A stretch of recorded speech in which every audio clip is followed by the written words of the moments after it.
Hi friends, welcome to my channel. Latest updates and reviews కోసం మా ఛానల్ని subscribe చేసుకోండి. పక్కనే ఉన్న బెల్ సింబల్ని క్లిక్ చేసి ఆల్ ఆప్షన్ని సెలెక్ట్ చేసుకోండి. అప్పుడే మా మొబైల్ నుండి మీ మొబైల్ ఫోన్కి నోటిఫికేషన్స్ వచ్చేస్తాయి.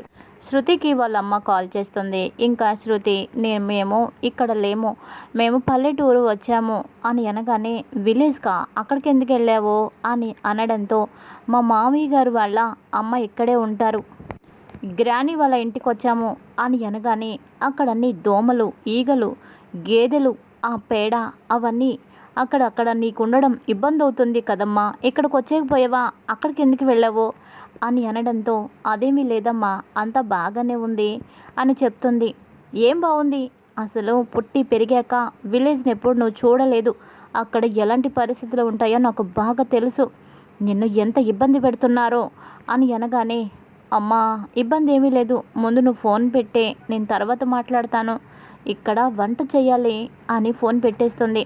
ఇక సురేంద్రతో చాలా కోపంగా, మన బేబీని టార్చర్ చేస్తున్నారు వాళ్ళు, మన బేబీ మన చేయి దాటిపోయింది, విలేజ్లో ఉండటానికి కూడా సిద్ధపడిపోయింది, ఇప్పుడు మన బేబీ చేత వంట కూడా చేయిస్తున్నారు, ఇలాగే చూస్తూ వదిలేస్తే మన బేబీని ఏదైనా చేస్తారు, మన మాట కూడా పూర్తిగా వినకుండా అయిపోతుంది అని అనడంతో, సురేంద్ర, అవును, మొదటి నుంచి నాకు ఆ కుటుంబం అంటే గిట్టదు, ఆ కుటుంబాన్ని చూసినప్పుడల్లా పగతో రగిలిపోతాను, కానీ ఏం చేస్తాము, మన బేబీ పోయి ఆ ఇంటి మనిషిని పెళ్లి చేసుకుంది కదా అని అంటాడు.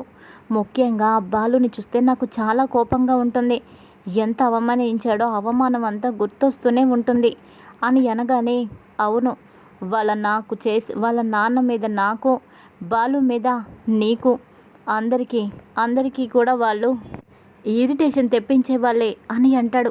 ఇప్పుడు వాళ్ళు ఊర్లో లేరు, మనం ఏమైనా చేయగలమా అని అంటుంది. ఎందుకు చేయలేము, ఏదైనా చేయొచ్చు అని అనగానే, ఈ మధ్య బాలు మీనా చేత పూల కొట్టు పెట్టించాడంట, ఆ పూల కొట్టే లేకుండా చేస్తే బాలు పొగరు అనుగుతుంది, మన కూతుర్ని మనకి కాకుండా చేయాలనుకున్న ఆ ప్రభావతి సత్యంల పొగరు కూడా బాగా అనుగుతుంది, వెంటనే ఇక్కడికి వచ్చేస్తారు అని అనడంతో, అదెంత పని, ఇప్పుడే కార్ డ్రైవర్ని పంపించి ఆ పూల కొట్టు లేకుండా చేస్తాను అని చెప్పి ఎవరికో ఫోన్ చేసి పూల కొట్టుని కాల్పించేస్తాడు. ఇక తర్వాత అక్కడి వాళ్ళు ఎవరో బాలుకి ఫోన్ చేసి, బాలు ప్రభావతి పూల కొట్టు మంటల్లో కాలిపోతుంది అని అనగానే ఒక్కసారిగా బాలు షాక్ అయిపోతాడు. ఇక షాక్ అయిపోయి, మీనాని తీసుకొని వెంటనే మనం మన ఊరు వెళ్ళాలి అని అనగానే, ఏం జరిగిందండి, ఇంకా 2 రోజులు ఉండాలి కదా అని అంటే, పూల కొట్టి మీద ఎవరో నిప్పు పెట్టారంట అని అనగానే మీనా ఏడుస్తుంది. ఎంత పని జరిగిందండి, ఆ కొట్టు మీద ఎన్నో ఆశలు పెట్టుకున్నాను, మన కష్టాలన్నీ గట్టెక్కిపోతాయి అనుకున్నాను, ముఖ్యంగా ఆత్మాభిమానంతో బ్రతకాలి, ఇక ఎవరి ముందు తల వంచుకొని నిలబడాల్సిన అవసరం లేదని ఉప్పొంగిపోయాను, ఎంతో ధైర్యంగా ఉన్నాను, కానీ ఆ సంతోషం లేకుండా ఎవరో చేశారు, మన మీద ఎవరో పగబట్టారు, నాకే అదృష్టం లేదు అని ఏడుస్తూ ఉంటుంది. పూలగంప, నువ్వు ఏడవద్దు, ఆ కొట్టు ఎవరైతే లేకుండా చేశారో 24 గంటల్లో వాళ్ళని నేను పట్టుకొని చట్టం ముందు నిలబెడతాను, డబ్బు వసూలు చేసి ఆ కొట్టు మళ్ళీ ఎంత ఖర్చు అవుతుందో అంత ఖర్చు పెట్టించి ఆ కొట్టు పెట్టిస్తాను అని అంటాడు. ఇంకా ప్రభావతి వాళ్ళందరూ వచ్చేసి, ఏంటి నువ్వు చేసేది, రోడ్డు మీద లాంటి కొట్లు పెడితే ప్రమాదవశాత్తు ఏదైనా జరగచ్చు, ఎవరినంటే ఎవరు ఊరుకుంటారు, ఆయన కొట్టు గిట్టు మీకెందుకు, బుద్ధిగా ఇంట్లో పని చేసుకోకుండా కొట్టంట కొట్టు అని ప్రభావతి అనగానే, సత్యం బాధపడతాడు. ప్రభా, నోరు మూసుకొని కాస్త ఊరుకుంటావా, మంచి మర్యాద లేకుండా మాట్లాడతావేంటి నువ్వు, ఆ కొట్టు నీకు నచ్చకపోతే అది నీ ఇష్టం, కానీ పాపం ఆ కొట్టు మీద బాలు మీనా ఎంతో ఆశ పెట్టుకున్నారు, ఇప్పుడే తన కాళ్ళ మీద నిలబడింది, ఎంతో సంతోషంగా ఉన్నారు, ఇంకా కొన్నాళ్ళు ఆ కొట్టు అలాగే సాగితే వాళ్ళ కష్టాలన్నీ తీరిపోయేవి, కానీ ఇప్పుడు ఇలా జరిగినందుకు చాలా బాధ అనిపిస్తుంది అని అంటాడు. ఇక తర్వాత బాలు మీనాతో పాటు అందరూ కూడా ఊరు బయలుదేరి వచ్చేస్తారు. వచ్చేసిన తర్వాత బాలు, ఈ కొట్టు జోలికి ఎవరొచ్చారు అని ఇరుగు పొరుగు వారిని అడిగితే, మాకు తెలియదంటే మాకు తెలీదు అని చెప్పి అంటారు. ఇక తర్వాత ప్రభావతి, వదిలేమని చెప్తే ఇంకా అర్థం కాదేంటి, రోడ్డు మీద ఎన్నో జరుగుతూ ఉంటాయి, ఇవన్నీ పట్టు కూర్చోవడం అవసరమా? ఇంతకుముందు ఈ కొట్టు లేకుండా బ్రతకలేదా? మీనాకి ముద్ద దిగలేదా? ఇప్పుడు కూడా అలాగే. పోతే పోయిందిలే, వదిలే దాని గురించి అని బాలుని అంటే, వదలను, ఎట్టి పరిస్థితుల్లో నిన్ను వదలను, వాళ్ళెవరో తెలుసుకుంటాను అని అంటాడు. ఇక అప్పుడు శృతి కూడా, అవును పాపం మీనా కొట్టు మీద ఎన్నో ఆశలు పెట్టుకుంది. ఆయన కొత్తగా కొట్టు పెట్టినా కొట్టు మీద డబ్బులు కూడా బాగానే వస్తున్నాయి. అలాంటి కొట్టు లేకపోయేసరికి ఎవరికైనా బాధగానే ఉంటుంది. బాలు బావగారు వాళ్ళెవరో తెలుసుకొని శిక్షించాలి అని అంటుంది. ఇక శృతి మాటలకి రోహిణి, ఏంటి శృతి నువ్వు కూడా అలా మాట్లాడుతున్నావు? రోడ్డు మీద ఓ షాపు ఉన్నప్పుడు ఆకతాయిలు ఎంతోమంది ఉంటారు. ఏదైనా నిప్పు రవ్వ వేసినా కాలిపోతుంది. ఎవరిని పట్టుకొని అడుగుతాము? తాగుబోతులు చాలామందే ఉంటారు. తెలుసో తెలియకో ఏదో నిప్పు రవ్వ పడి ఉంటుంది.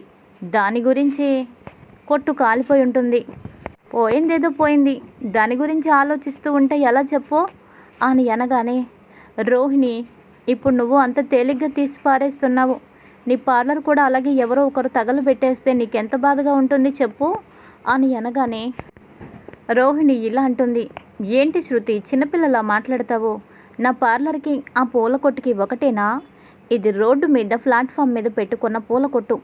కానీ నా పార్లర్ అలా కాదు, ఏసీలు ఉంటాయి. దానికి నేను ఎంతో రెంట్ కడుతున్నాను. అదెక్కడా ఇదెక్కడా? నక్కకి నాగలోకానికి వంతు పెడతావేంటి అని అనగానే, అప్పుడు ఇలా అంటుంది మీనా, చూడు రోహిణి, ఎవరు చేసే పని వాళ్ళకి అది అపురూపం. అది వాళ్ళకి దేవుడితో సమానం. నా పని తక్కువ, నీ పని ఎక్కువ అని ఎప్పుడూ పొగరుతో మాట్లాడద్దు. రోజులందరికీ ఒకేలాగా ఉండవు. ఏదో ఒకరోజు నీకు కూడా అలాంటి పరిస్థితి వస్తే అప్పుడు నీకు బాధ అనిపిస్తుంది. చేతులు కట్టుకొని ఒకరి ముందు చేయి చాచి అడుక్కుంటే అది చిన్నతనం. కానీ ధైర్యంగా నేను ఎంతో ఆత్మాభిమానంతో పూల వ్యాపారం చేస్తే అదేమంత అవమానం? ఏసీలో కూర్చొని వ్యాపారం చేసే నీదేనా వ్యాపారం? చెమటవు చిందించి కష్టం చేసే వాళ్ళ పని నీకు అంత చీప్గా కనిపిస్తుందా అని మీనా అనడంతో మౌనంగా ఉండిపోతుంది ఇక రోహిణి. ఇక తర్వాత బాలు వెళ్తాడు.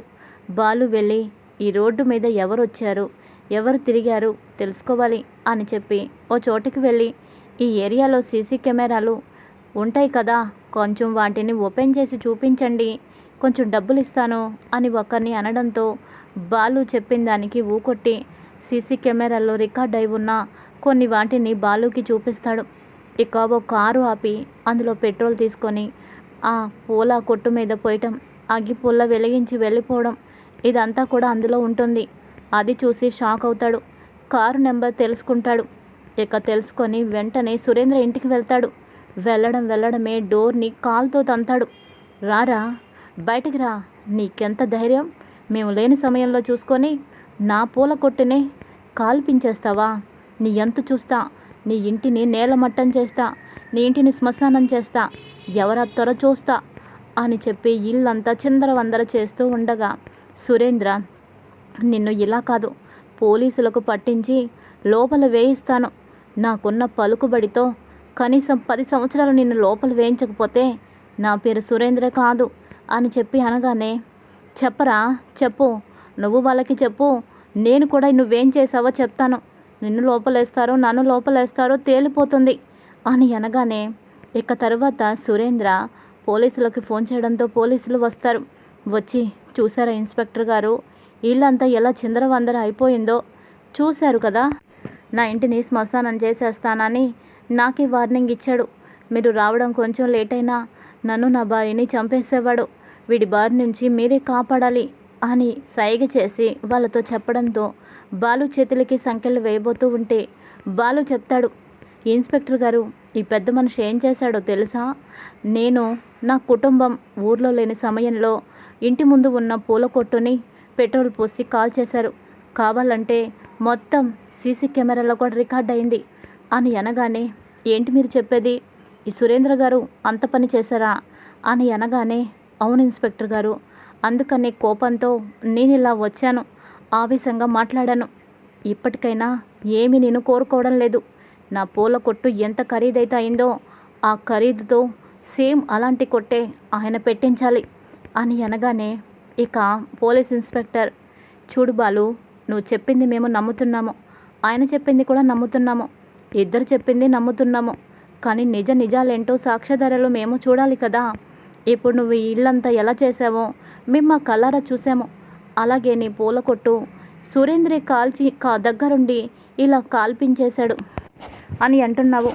సీసీ కెమెరాలో కూడా రికార్డ్ అయింది అంటున్నావు. ఆ రికార్డ్ తెప్పించి చూపిస్తే నేను ఖచ్చితంగా ఈ సురేంద్ర మీద యాక్షన్ తీసుకొని తన చేత దగ్గరుండి కొట్టు ఓపెన్ చేయించి నేనే రిబ్బన్ కట్టించేస్తాను అని అనడంతో, ఉండండి ఇన్స్పెక్టర్ గారు, ఇప్పుడే వెళ్ళి రికార్డ్ తీసుకొస్తాను అని అనగానే, వద్దు బాలు, అది ఏ ప్లేసో నాకు చెప్తే ఫోన్ చేసి నేనే ఇక్కడికి రప్పిస్తాను అని అనగానే, పలానా ఏరియా అని బాలు చెప్తాడు. ఇక వెంటనే ఇన్స్పెక్టర్ అతనికి ఫోన్ చేయడంతో అతను, ఇందులో ఏమీ రికార్డ్ అవ్వలేదండి, ఇదంతా ఏమీ లేదు అని చెప్పి ఆ రికార్డ్ అయిన వరకు కట్ చేసేస్తాడు. ఇక ఇన్స్పెక్టర్, అవునా, ఏమీ లేదా, సరే మీ దగ్గర ఏం రికార్డు ఉందో అదంతా ఫుటేజ్ని మాకు పంపించండి అని అనడంతో తను పంపిస్తాడు. కేవలం కొట్టుని కాల్ చేసిన ఆ ఒక్క బిట్టు తప్ప అంతా ఉంటుంది. ఏంటి బాలు ఇది, ఒక మనిషి మీద తప్పుడు కంప్లైంట్ ఎలా ఇస్తావు నువ్వు? నీ కొట్టుని ఆయన కాల్చినట్టు ఎక్కడా కూడా ఎలాంటి సాక్ష్యం లేదు. ఇప్పుడు ఈ రికార్డులో కూడా, ఈ సీసీ కెమెరా రికార్డులో కూడా అసలు ఏదీ లేదు. మీరెందుకు అనవసరంగా ఆయన్ని టార్గెట్ చేశారు అని అనగానే, ఇన్స్పెక్టర్ గారు, నా కళ్ళతో నేను చూశాను, ఒకసారి ఇలా ఇవ్వండి, అతనితో మాట్లాడతాను అని అనగానే, బాలు, అన్నా ఇప్పుడేగా నేను వచ్చాను, అంతా నాకు చూపించారు కదా, ఇన్స్పెక్టర్ గారు అడుగుతున్నారు అని అంటే, ఎవరు బాబు నువ్వు, అసలు నువ్వెప్పుడు వచ్చావు? ఎవరు పడితే వాళ్ళు వచ్చేస్తే ఇక్కడ సీసీ కెమెరాలో రికార్డ్ అయినా ఆ ఫుటేజీని చూపించేస్తామనుకుంటున్నారా ఏంటి? దానికి కొన్ని లెక్కలు ఉంటాయి, ఎవరికి పడితే వాళ్ళకి చూపించము, మీరు నా గురించి తప్పుగా చెప్తున్నారు అని అనడంతో, బాలు మోసం, దగ, కావాలనే సురేంద్ర కుట్ర పన్నుతున్నాడు, కావాలనే ఇదంతా చేస్తున్నాడు అని చెప్పి చొక్కా పట్టుకుంటాడు. నిన్ను చంపేస్తాను, నిన్ను బ్రతకనివ్వను అని సురేంద్ర కాలర్ పట్టుకుంటాడు. ఇక తర్వాత శోభ శృతికి ఫోన్ చేసి, అమ్మ శృతి, మీ బావ ఇంటికొచ్చి చాలా గొడవ చేస్తున్నాడు, మాకు చాలా భయంగా ఉంది, ఆ ఇంటి మనుషులతో వద్దంటే నువ్వు వినలేదు, ఇప్పుడు చూడు మా పరువు మర్యాద అంతా కూడా నడి రోడ్డు మీదకి లాగేశాడు, ఇప్పుడేమో నాన్న కాలర్ పట్టుకొని అందరూ చూసేటట్టు నిలదీస్తున్నాడు అని అనగానే, మమ్మీ నువ్వు చెప్పేది నిజమా అని అంటే, అవునమ్మా, అవును బేబీ, ఇదంతా నీ వల్లే, ఆ కుటుంబంలో వద్దు అంటే నువ్వేమో రవిని పెళ్లి చేసుకున్నావు, ఇప్పుడేమో ఈ బాలు మాకు మనశ్శాంతి లేకుండా చేస్తున్నాడు అని చెప్పి అంటుంది. ఇక తర్వాత బాలుని పోలీస్ స్టేషన్కి తీసుకువెళ్తారు అరెస్టు చేసి. ఇంకా తర్వాత బాలు స్టేషన్లో ఉన్నాడని తెలిసి సత్యం వాళ్ళందరూ వస్తారు. వచ్చి, ఎందుకురా, ఎందుకు ఇలా చేస్తున్నావు, నీకేమైనా పిచ్చి పట్టిందా, ఇక్కడ పూల కొట్టు కాలిపోతే దానికి కారకుడు సురేంద్ర ఎలా అవుతాడు చెప్పు, శృతి వాళ్ళ నాన్నకి ఇంకే వేరే పని లేదనుకుంటున్నావా, నీకు ఎవరి మీద కోపం ఉంటే వాళ్ళ జోలికి వెళ్ళిపోవడమేనా, ఇది కరెక్ట్ కాదు బాలు, నిన్ను నేను ఎంత ప్రేమిస్తున్నానో, నువ్వు చేసే ఇలాంటి నీచమైన పనుల వల్ల నీ మీద మీ అమ్మలాగా నాకు కూడా ద్వేషం మొదలవుతుందేమో అని అనబోతూ ఉండగా, ఆపు నాన్న, ఆపు, దయచేసి ఆ మాట నువ్వు అనద్దు, 25 ఏళ్లుగా అమ్మ నా మీద ద్వేషం చూపిస్తూనే ఉంది, అదే నేను మోయలేకపోతున్నాను, ఈ గుండె రోజు బరువు పెరుగుతూనే ఉంది, ఆ బరువు ఎప్పటికీ కూడా బరువుగానే ఉంది, కష్టంగానే ఉంది, నువ్వు కూడా నన్ను ద్వేషిస్తే ఇంకా నేను ఎవరి కోసం బ్రతకాలనా అని అంటాడు. భలు, నేను ద్వేషించలేనురా, నువ్వేంటో నాకు తెలుసు, కానీ ఇలాంటివన్నీ వద్దు నాన్న అని అంటాడు. నాన్న, ఆ సురేంద్ర మంచివాడు కాదు, పూల కొట్టుని కాల్ చేశాడు, పాపం పూలగంప ఎంతో సంతోషంగా ఉంది, నా భార్య సంతోషాన్ని ఆవిరి చేసేశాడు, నేను ఇలా చేయడం తప్పని మీకు అనిపిస్తుందా, నా భార్యని బాధ పెట్టిన వాడి మీద నేను కొంచెం కూడా కోపం చూపించకూడదా నాన్న అని అంటాడు. ఇంతలోపు శృతి వస్తుంది పోలీస్ స్టేషన్కి. ఇక రాగానే, రామ్మ రా, ఈ బాలు ఎంత పెంట చేశాడో నీకు ఈ ఇన్స్పెక్టర్ గారే చెప్తారు రా అని అనగానే శృతి వస్తుంది. వచ్చి, ఇన్స్పెక్టర్ గారు, మా బావగారు ఏ తప్పు చేయలేదు, ఇదంతా చేసింది మా డాడీయే, మా డాడీ ఏ పూల కొట్టు దగ్గరుండి పెట్రోల్ పోసి దగ్గరుండి కాల్ చేశారు. బాలు బావగారు ఏ తప్పు చేయలేదు అని అనగానే ఒక్కసారిగా షాక్ అయిపోతాడు సురేంద్ర, శోభ. బాలు మాత్రం సంతోషపడతాడు. ఇది నిజం, ఇదంతా నిజం. బాలు బావగారికి కోపం ఎక్కువే, ఆవేశం ఎక్కువే. కానీ అనవసరంగా అన్యాయంగా ఒకరి జోలికి వెళ్ళే వ్యక్తి కాదు. కష్టపడి, ఎంతో కష్టపడి భార్య చేత పూల కొట్టు పెట్టిస్తే ఆ పూల కొట్టు ఎవరో కాల్ చేస్తే ఎవరికైనా కోపం రాకుండా ఉంటుందా చెప్పండి? ఈ పని చేసింది మా డాడీయే. మా డాడీ వాళ్ళకి మొదటి నుంచి బాలు బావ అంటే గిట్టదు, అందుకే ఇలా చేశారు. దానికి సరైన ఆధారం కూడా ఉంది. కావాలంటే మా డాడీ ఫోన్లో మాట్లాడిన ఈ వాయిస్ వినండి అని చెప్పి డాడీ ఇలా ఇవ్వండి అని ఫోన్ అడుగుతుంటే, ఎందుకు బేబీ, ఎందుకు ఇవ్వను అని అనగానే, ఇలా ఇవ్వండి డాడీ అని గట్టిగా లాక్కుంటుంది. లాక్కొని కాల్స్ అన్నీ తీస్తుంది. అందులో ఒకరికి పదే కాల్స్ ఉంటాయి. అది తన డ్రైవరే. అది ఓపెన్ చేసి రికార్డ్ ఆప్షన్ తీసి మొత్తం అందరూ వినేటట్టు చేస్తుంది. ఎలాగైనా అక్కడ ఉన్న పూల కొట్టు కాల్ చేయాలి, బూడిద చేసేయాలి అని అనగానే, సరే సార్ అలాగే అని చెప్పి అతను అంటాడు. ఈ వాయిస్ అంతా అందరికీ వినిపిస్తుంది. ఇప్పుడేమంటారు ఇన్స్పెక్టర్ గారు అని అనగానే, ఇంకా అంటానికి ఏముంది, ఈ విషయం నాకు ఎప్పుడో తెలుసు. తను నాకు 2 లక్షలు ఇస్తాడన్నాడని చెప్పేసి బాగా పలుకుబడి ఉన్న వ్యక్తి కావడంతో ఎలాగైనా ఈ కేసుని బాలు మీదకి నెట్టాలి అని ముందు నాకు చెప్పడంతో సీసీ కెమెరాలో రికార్డ్ అయిన దాన్ని డిలీట్ చేయించాను, వాళ్ళని లోపలేశాను. కానీ ఇప్పుడు ఇలా దొరికిపోతానని అనుకోలేదు అని అనుకొని, సురేంద్ర గారు ఏం పనండి ఇదే, మీకేమైనా కోపాలుంటే అవి మీ ఇంటి 4 గోడల మధ్యలోనే చూసుకోవాలి, కానీ ఇలా స్టేషన్ దాకా రావడం కరెక్ట్ కాదు అని కాస్త మందలిస్తాడు. మందలించి బాలుని విడిచిపెడతాడు. ఇక బాలు మాత్రం అస్సలు వదలడు. అనవసరంగా నన్ను లోపల వేశారు కానీ తప్పు చేసిన వాడిని మందలించి పంపించేస్తున్నారు. ఆ సురేంద్రని కూడా 1 గంట సేపు స్టేషన్ లోపల ఉంచితే అప్పుడు నా కోపం చల్లారుతుంది, లేకపోతే చల్లారదు.